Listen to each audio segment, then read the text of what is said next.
Kali ini saya akan membahas tentang kesalahan atau kekurangan dari kolam koi saya.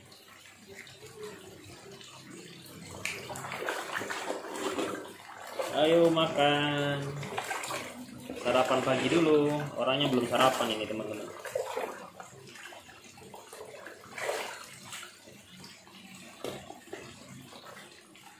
Assalamualaikum warahmatullahi wabarakatuh. Selamat pagi teman-teman semuanya, pencinta koi. Hari ini saya akan membahas tentang kolam koi saya yang simple, mini dan kecil. Ini sebenarnya cukup sederhana karena ini lokasinya ada di dalam rumah, di halaman belakang. Kali ini saya akan membahas tentang kesalahan atau kekurangan dari kolam koi saya ya. Jadi meskipun kelihatannya begini, bukan berarti tidak ada kekurangan atau kesalahan, tetapi ada beberapa kesalahan karena keterbatasan atau pengetahuan saya waktu ketika membuat kolam koi, karena ini adalah kolam koi pertama saya. Jadi ada beberapa kekurangan di sini. Yang pertama, kekurangannya adalah ini letaknya agak dalam ya. Jadi ini ke dalam sehingga pembuangan yang di akhir, yang di chamber-chamber ini, itu pembuangannya saya taruh di sana. 1, 2, 3, 4. Dan ini dari sini ke sini ini masih melengkung ke atas, sehingga kalau ini dibuka, air di sini ini tidak sepenuhnya habis terkuras karena saya tidak punya selokan ya. Selokan ini hanya ada selokan yang ada di dalam rumah saya. Jadi ini kalau dibuka ini air tidak sampai habis. Ini kesalahan pertama. Jadi sebaiknya teman-teman kalau misalkan mau membuat kolam koi, ini bagaimana supaya chamber ini ketika nanti dikuras ini benar-benar habis airnya, benar-benar tuntas ya.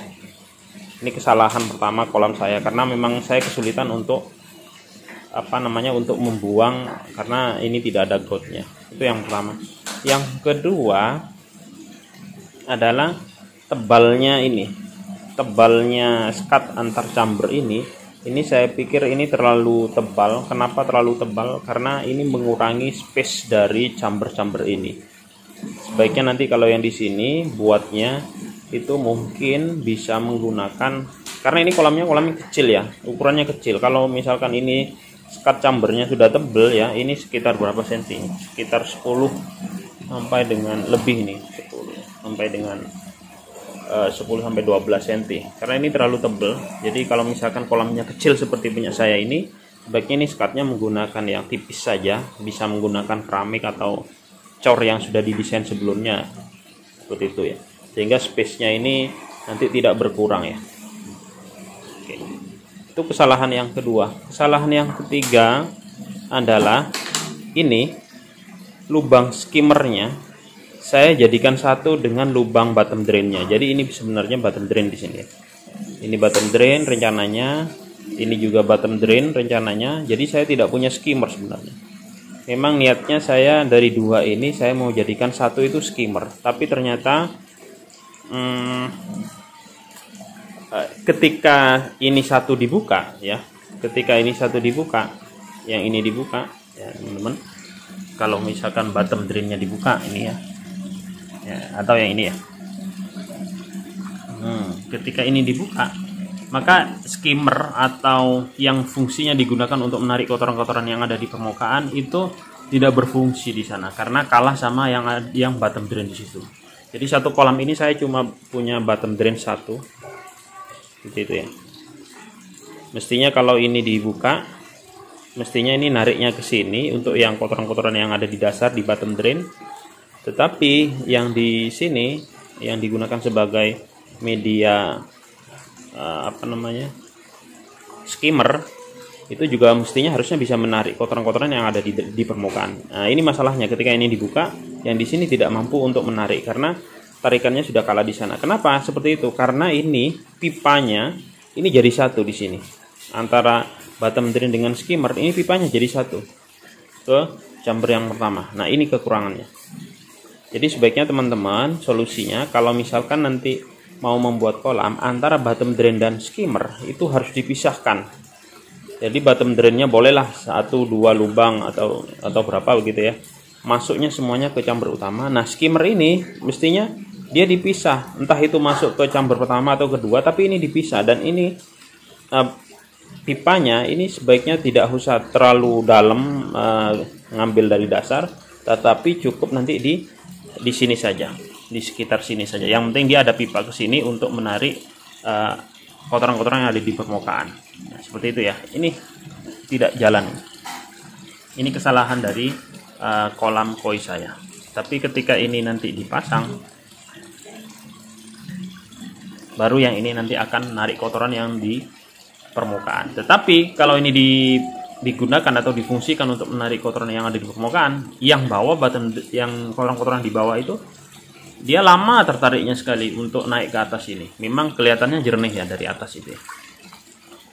Nah, itu kekurangannya yang ketiga. Kemudian kekurangan yang keempat adalah saya tidak memiliki waterfall. Ya, saya tidak memiliki waterfall ini. Nah, ini adalah waterfall saya. Mestinya saya bikin waterfall lah supaya ada oksigen juga, ada produksi oksigen juga selain dari aerator yang ada di bawah sana. Nah, ini waterfall ini saya bikin atau saya buat sendiri dengan menggunakan styrofoam. Cara membuatnya ada di video saya yang sebelumnya, silahkan dilihat saja. Nah, sehingga mestinya ini ada styrofoam, ada waterfall, tapi karena saya tidak paham waktu pertama kali membuat, jadi saya tidak membuat waterfall. Tapi untuk permasalahan waterfall ini sebenarnya gampang untuk diatasi ya. Kita membuat seperti ini, waterfall yang luaran begitu ya, atau waterfall atas, kita bisa membuatnya, kita bisa membikinnya dari ember, kemudian juga bisa dari seperti yang saya buat ini dari styrofoam. Kita juga bisa membuatnya dari pot-pot bunga yang kita modifikasi, itu juga bisa. Seperti itu adalah kesalahan mendasarnya. Kemudian sebaiknya, sarannya kalau teman-teman mau membuat kolam di sini untuk permukaan ya, permukaan ini ada ada lebihnya dari keramik di sini ya, ada bibir lantainya ke sini ya. Supaya apa? Supaya nanti lebih rindang, lebih teduh lah. Airnya itu lebih teduh, tidak seperti ini. Kalau ini kan agak terbuka ya, jadi langsung.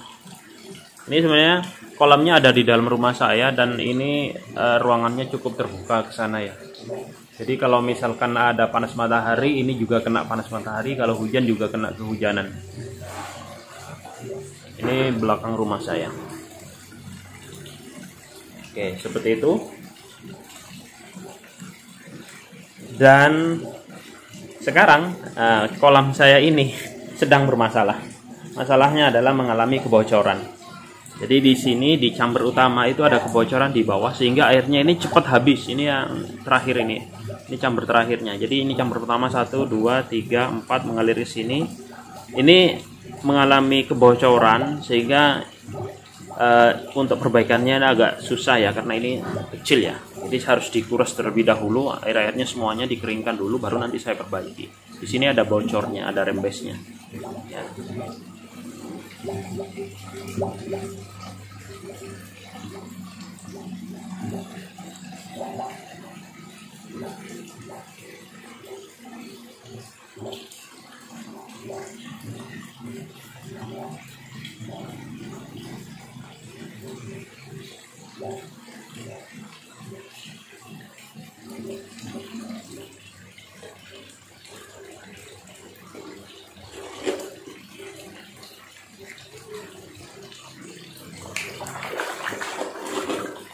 Ayo makan, sarapan pagi dulu. Orangnya belum sarapan ini teman-teman.